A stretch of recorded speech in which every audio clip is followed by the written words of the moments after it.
Hello, I'm Matthew Trick. I'm the vicar of Ringwood Benefice. We're a family of 6 Church of England churches gathered around the market town of Ringwood. Together we cover the communities of Ringwood, Palmer, Biston, Ellingham and Harbridge, and St Leonard's and St Ives. This week the Prime Minister announced a raft of new lockdown restrictions easing, including the opportunity for church buildings to resume public worship after the 4th of July.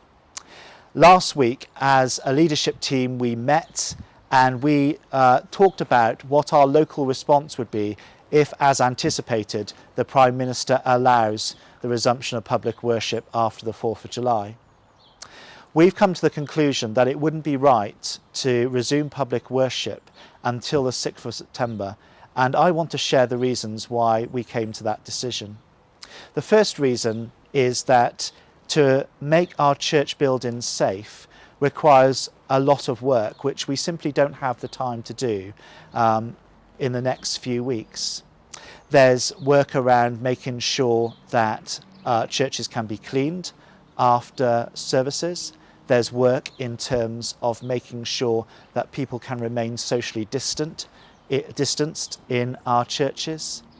And there's a raft of other measures we need to put in place to make sure that people coming into our church buildings are kept safe and well. There's also a lot of work to do in terms of the content of services. You might not be aware, but at the moment we're not able to share Holy Communion physically together.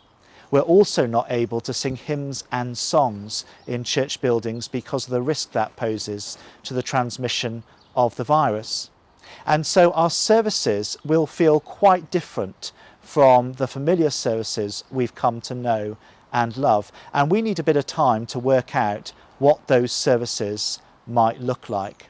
And so we've taken a decision that on the 6th of September, all being well and there being no further lockdown restrictions imposed in the meantime, that we'll resume public worship at St Peter and St Paul on a Sunday morning at 10:30. Once it's possible, because of the availability of ministers and the practicalities of keeping our buildings safe for those who enjoy them, we'll look to reopen as many other churches in sequence as quickly as we're able to.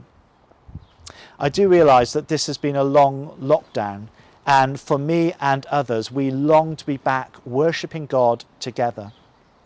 For the time being, though, we know that so many of you have engaged with Sunday Live, our online expression of worship on Sunday mornings, and we're grateful to you for joining us together in worship. We also know that some of you have been following the Book of Common Prayer services that have been circulated through doors and through the post, so that you can actually be praying together on a Sunday morning at 8:30 when we would normally have our Book of Common Prayer services.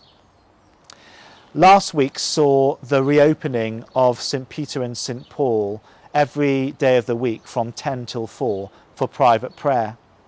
This Sunday, the 28th of June, sees All Saints Church in St Leonard's and St Ives reopen for an hour on a Sunday afternoon from 2:30 to 3:30. And other churches in our family are beginning to think about whether they can put the necessary measures in place to reopen their church buildings for private prayer.